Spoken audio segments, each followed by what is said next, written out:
Good evening to all. സത്യം പറഞ്ഞാൽ ഇന്നിവിടെ വരാൻ സാധിക്കുമെന്ന് ഞാൻ ഒട്ടും പ്രതീക്ഷിച്ചില്ല. കാര്യം 24 മണിക്കൂറിന് മുമ്പ് എൻ്റെ ഏറ്റവും അടുത്ത സുഹൃത്തുക്കളിൽ ഒരാൾ, നിങ്ങൾക്കെല്ലാം അറിയാവുന്ന സി ജെ റോയി, നമ്മളെ വിട്ടു പിരിഞ്ഞു എന്നറിഞ്ഞിട്ട് അദ്ദേഹത്തിൻ്റെ കുടുംബത്തോടൊപ്പം ഞാനും എൻ്റെ വൈഫും ബാംഗ്ലൂർക്ക് പോവുകയുണ്ടായി. നഷ്ടപ്പെട്ടവരെ നമുക്കൊരിക്കലും തിരിച്ചു കിട്ടത്തില്ല. പക്ഷേ വളർന്നു വരുന്നവർക്ക് അവരുടെ ഓർമ്മകളോ അല്ലെങ്കിൽ അവരുടെ അനുഭവങ്ങളോ പകർന്നു കൊടുക്കാൻ സാധിച്ചാൽ അതിലും വലിയ ഒരു കാര്യമില്ല. അതാണ് നമ്മൾ വിട്ട് പിരിഞ്ഞവർക്ക് നമുക്ക് കൊടുക്കാവുന്ന ഏറ്റവും വലിയ അവസാന ഒരു അർപ്പണം. പലപ്പോഴും ഈ മീഡിയയിലൊക്കെ കാണുന്ന ന്യൂസുകൾ കാണുമ്പോൾ എനിക്ക് തന്നെ ചിരി വരാറുണ്ട്. കാര്യം ശ്രീ സി ജെ റോയിയെ അത്ര അടുത്തറിഞ്ഞ ഒരു വ്യക്തിയാണ്. അദ്ദേഹത്തിൻ്റെ പ്രവർത്തനങ്ങളെക്കുറിച്ചൊക്കെ അറിയാവുന്നതാണ്. ഞാൻ അദ്ദേഹത്തെ പരിചയപ്പെടുന്നത് ഏതാണ്ട് 10 വർഷത്തിന് മുൻപാണ്. ഇൻഡിവുഡ് എന്ന് പറയുന്നൊരു പ്രോജക്റ്റ് ഞാൻ ഡിസൈൻ ചെയ്തത്. അതായത് ഇന്ത്യൻ ഫിലിം ഇൻഡസ്ട്രിയെ മൊത്തം ഇൻ്റഗ്രേറ്റ് ചെയ്തിട്ട് ഒറ്റ ഇൻഡസ്ട്രിയാക്കി ഹോളിവുഡിന് മുകളിൽ കൊണ്ടുപോകുന്ന വലിയൊരു പ്രോജക്റ്റാണ്. രാമോജി ഫിലിം സിറ്റിയിൽ വെച്ചിട്ടാണ് അത് ചെയ്യുന്നത്. അപ്പം ആ ഒരു പ്രോജക്റ്റ് വിജയിക്കണമെങ്കിൽ നമുക്ക് വേണ്ടത് ഇന്ത്യൻ ഫിലിം ഇൻഡസ്ട്രിക്ക് എനർജി കൊടുക്കാൻ പറ്റുന്ന നല്ല ഇൻവെസ്റ്റേഴ്സിനെ വേണമായിരുന്നു. അപ്പം അങ്ങനെ ഇന്ത്യയിലെ ഏറ്റവും മികച്ച, ഏറ്റവും വലിയ ബില്യനേഴ്സിനെ, സിനിമയുമായി അടുത്ത് നിൽക്കുന്നവരെ അവിടെ കൊണ്ടുവരിക എന്നുള്ള ഒരു പ്രവർത്തനമായിരുന്നു. അതിൻ്റെ ഭാഗമായിട്ടാണ് ഇൻഡിവുഡ് ബില്യനേഴ്സ് ക്ലബ്ബ് തുടങ്ങുന്നത്. അപ്പോൾ ഇൻഡിവുഡ് ബില്യനേഴ്സ് ക്ലബിൻ്റെ ആദ്യത്തെ ആ ഒരു ഒരുമയിൽ പങ്കെടുത്ത വ്യക്തിയാണ് സി ജെ റോയ്. അവിടെ വെച്ചാണ് ഞാൻ പരിചയപ്പെടുന്നത്. ആ ഒരു പ്രോജക്റ്റിൻ്റെ, ആ ഒരു ഇൻഡിവുഡ് ബില്യനേഴ്സ് ക്ലബിൻ്റെ വിഷൻ എന്ന് പറഞ്ഞാൽ $1 = $1. നമ്മൾക്കെല്ലാം അറിയാം, ഇന്ത്യൻ രൂപ ഇങ്ങനെ ഡോളറിനെതിരെ വീണുകൊണ്ടിരിക്കുകയാണ്. അപ്പം അതിനെ എങ്ങനെ ഡോളറിനെയും രൂപയും കൂടെ ഒരുമിച്ച്, അതായത് 1:1 ആക്കാൻ എങ്ങനെ സാധിക്കും എന്നുള്ളതാണ് അതിൻ്റെ വിഷൻ. സത്യം പറഞ്ഞാൽ ഞങ്ങളുടെ ഗ്രൂപ്പിൽ അതിൽ ഏറ്റവും വലിയ കോൺട്രിബ്യൂഷൻ നടത്തിയ വ്യക്തിയാണ് ശ്രീ സി ജെ റോയ്.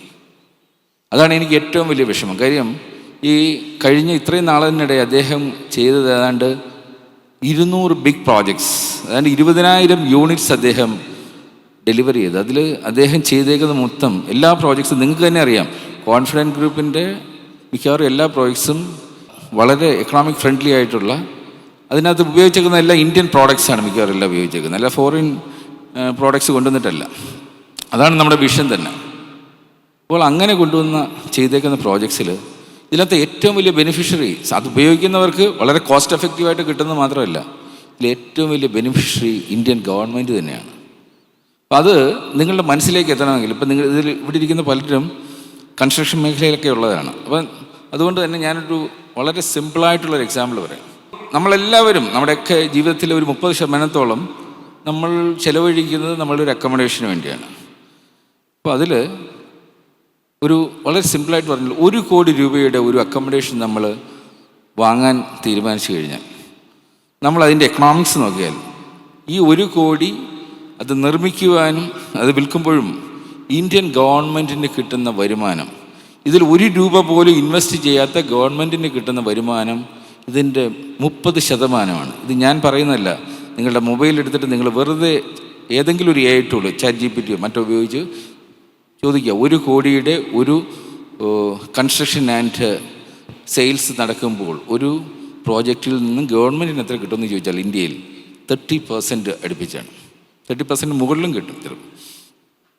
അതേസമയം ഇതിൽ ഹാർഡ് ഏൺ മണിയായിട്ട് കടമെടുത്ത് ഒക്കെ ചെയ്യുന്ന ഇതിൻ്റെ ഒരു ബിൽഡർക്ക് ഇതിൻ്റെ സെയിൽസ് കഴിയുമ്പോൾ കിട്ടുന്നത് അറൗണ്ട് 10 to 15% മാക്സിമം.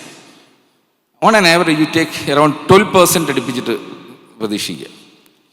ഈ 12% കിട്ടണമെങ്കിൽ പോലും അവിടെയാണ് we are living in a corrupted world. Corruption ഇല്ലാതെ ഒന്നുമില്ല. അവർക്ക് ഓരോ മേഖലയിലും അപ്രൂവൽ കിട്ടി വരണമെങ്കിൽ ഇതിനകത്ത് കറപ്ഷൻ്റെ ഭാഗമായേ പറ്റൂ, അല്ലാതെ ചെയ്യാൻ പറ്റില്ല. ഇതൊരു നഗ്നമായ യാഥാർത്ഥ്യമാണ്. നിങ്ങൾക്കെല്ലാം അറിയാം.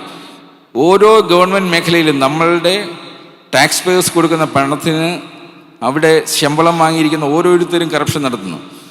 ജനസേവകരെന്ന് പറയുന്നവർ കറപ്ഷൻ നടത്തുന്നു. ഇവരെല്ലാം കൂടി വീണ്ടും ഇവരിൽ നിന്ന് പണമെടുക്കുന്നു. ഇതൊന്നും എങ്ങും അക്കൗണ്ട് ചെയ്യാൻ പറ്റത്തില്ല. ഈ അക്കൗണ്ട് ചെയ്യാൻ പറ്റാത്ത കാര്യങ്ങൾ ഇവർ ബാലൻസ് ചെയ്യുന്നത് ബുക്സിനകത്ത് ചില അഡ്ജസ്റ്റ്മെൻറ്റ്സിലൂടെയാണ്. ഇതാണ് പിന്നീട് ടാക്സ് ഡിപ്പാർട്ട്മെൻറ്റ്സ് വന്നിട്ട് നമ്മളെ കയറി ക്ലച്ചസ് ഇടുന്നത്.